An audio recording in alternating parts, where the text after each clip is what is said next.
बोला मेरी पूरी अमर सेना फेंक दी। बोले हाँ। बोले इसने मुझे युद्ध में पराजय का मुंह दिखवा दिया। एक काम करो। बोले क्या? बोले इस बंदर को नहीं छोड़ूंगा। इसकी पूंछ ने कैसा कमाल किया, मेरी लंका चलाई, पूरी सेना फेंक दी। अब युद्ध होगा बाद में, पहले इसकी पूंछ ही उखाड़ूंगा। कहां मिलेगा? बोले महाराज शाम को समुद्र के किनारे बैठ करके संध्या वंदन करता है। अच्छा। बोले हाँ। हनुमान जी बैठे हुए थे ध्यान में, तभी रावण आ जाता है। हमने संतों के सीमित से सुना है, एकदम पीछे आकर के खड़ा हो गया। हनुमान जी की ऐसे करके इसने पूंछ पकड़, जैसे ही हनुमान जी की पूंछ पकड़ी, हनुमान जी ने ऐसे देखा, ऐसे हो गया, ऐसे देखा, ऐसे हो गया। हनुमान जी बोले कौन है? कौन है? बोले कौन है? नहीं मैं हूं रावण। तो बोले रावण और मेरी पूंछ पकड़े पड़ा है? तो बोले तेरी पूंछ ने मेरी नाक में दम कर दिया, उखाड़ के ही मानूंगा। हनुमान जी बोले कब के ममता पूंछ पर, भले आदमी को पूंछ ही पूंछ तो है, और तू पूंछ के पीछे पड़ गया है। पूंछ क्या है? पूंछ माने प्रतिष्ठा, पूंछ माने आदर, पूंछ माने सम्मान। और जिस व्यक्ति की थोड़ी सी भी पूंछ बढ़ जाती है, उखाड़ने वाले पीछे लग जाया करते हैं। पूंछ माने आदर।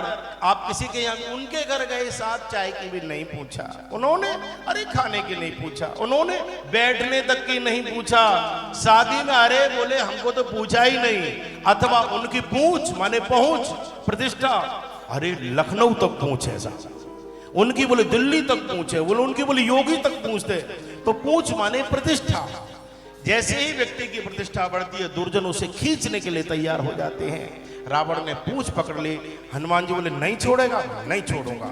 नहीं छोड़ेगा? बोले नहीं छोड़ूंगा। नहीं छोड़ेगा? बोले नहीं छोड़ूंगा। और इतना कह के जैसे ही हनुमान जी ने देखा इसकी कस के पकड़ लिए, हनुमान जी ने जोर से जयकारा लगाया, जय श्री राम, जय श्री राम। और जैसे ही जोर से जयकारा लगाया, हनुमान जी एकदम सट से आकाश की तरफ उड़ने लगे। उड़े हैं जैसे कोई तीर जाता है, ऐसे हनुमान जी उड़े।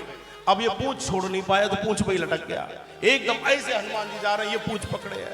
तो जो पूंछ उखाड़ने आया था, उसने देखा कि हम तो किलोमीटर ऊपर चले आए, एकदम डर बैठ गया पेट में। तुरंत शंकर जी याद आ गए, हे शंकर भगवान, हे भोलेनाथ कृपा करना, बंदर की पूंछ न उखड़ जाए। हे भोलेनाथ इस बंदर की क्योंकि पूंछ उखड़ी और हम गए, हे भोलेनाथ कृपा करना कहीं बंदर की पूंछ न उखड़ जाए, पूंछ न उखड़ जाए। बोले बाबा पूंछ न उखड़ जाए, लटका पड़ा है पूंछ पर। जब बहुत ऊपर पहुंच गया, हनुमान जी समझ गए, बोले इसको याद आ गया हनुमान चालीसा, एक झापड़ दिया, उठाकर के फेंका लंका में। कहा मूर्ख, संतों की पूंछ नहीं पकड़ी जाती, उनके चरण पकड़े जाते हैं, उनके चरण पकड़े जाते हैं। ऐसे श्री हनुमान जी महाराज, जिन्हें भगवान भी कहते हैं, सुन सुत तो ही उरण मैं नहीं, वो श्री हनुमान जी महाराज, वो जन जन का कल्याण करने वाले हैं। आप लोग हनुमान चालीसा का पाठ नित्य किया करो। देखो, कोई देवता बुद्धि के होते हैं, कोई देवता धन के होते हैं, कोई देवता स्वास्थ्य के होते हैं, कोई किसी के होते हैं, लेकिन ये श्री हनुमान जी ये मल्टीपर्पज देवता है। जैसे हमारी बहनों पर कोई कोई ऐसा सेट होता है, मल्टी सेट जिसे कहते हैं, वो किसी भी साड़ी पर चलता है। ऐसे ही हनुमान जी के लिए कहा गया है, और देवता चित्तन धरहि, हनुमत से ही सर्व सुख करहि। किसी और देवता की जरूरत ही नहीं है, श्री हनुमान जी महाराज का वंदन कर लो। ये हनुमान जी सब पर कृपा करने वाले हैं। ऐसे हनुमान जी के श्री चरणों में प्रणाम। और अब